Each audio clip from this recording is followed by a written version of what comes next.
अस्सलाम वालेकुम। अगर आपको लगता है कि आप में से किसी को नमूनिया है, तो ऐसी कौन-सी अलामात हैं जो कि नमूनिया के मरीज़ के अंदर ज़ाहिर हो सकती हैं? सबसे पहले तो नमूनिया में क्या होता है, मरीज़ की जो छाती है, जो चेस्ट है, उसके अंदर इन्फेक्शन होता है, ठीक है?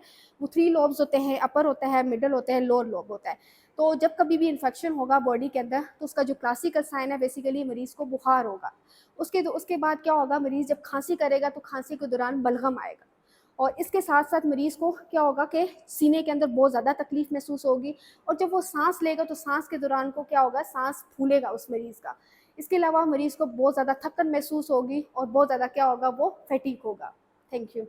अगर आपको लगता है कि आप में से किसी को नमूनिया है, तो ऐसी कौन-सी अलामात हैं जो कि नमूनिया के मरीज़ के अंदर ज़ाहिर हो सकती हैं? सबसे पहले तो नमूनिया में क्या होता है, मरीज़ की जो छाती है, जो चेस्ट है, उसके अंदर इन्फेक्शन होता है, ठीक है? वो 3 लोब्स होते हैं, अपर होता है, मिडल होता है, लोअर लोब होता है। तो जब कभी भी इन्फेक्शन होगा बॉडी के अंदर, तो उसका जो क्लासिकल साइन है बेसिकली मरीज़ को बुखार होगा। उसके बाद क्या होगा, मरीज़ जब खाँसी करेगा तो खाँसी के दौरान बलगम आएगा। और इसके साथ-साथ मरीज़ को क्या होगा कि सीने के अंदर बहुत ज़्यादा तकलीफ़ महसूस होगी और जब वो साँस लेगा तो साँस के दौरान को क्या होगा, साँस फूलेगा उस मरीज़ का। इसके अलावा मरीज़ को बहुत ज़्यादा थकन महसूस होगी और बहुत ज़्यादा क्या होगा, वो फैटीग होगा। Thank you.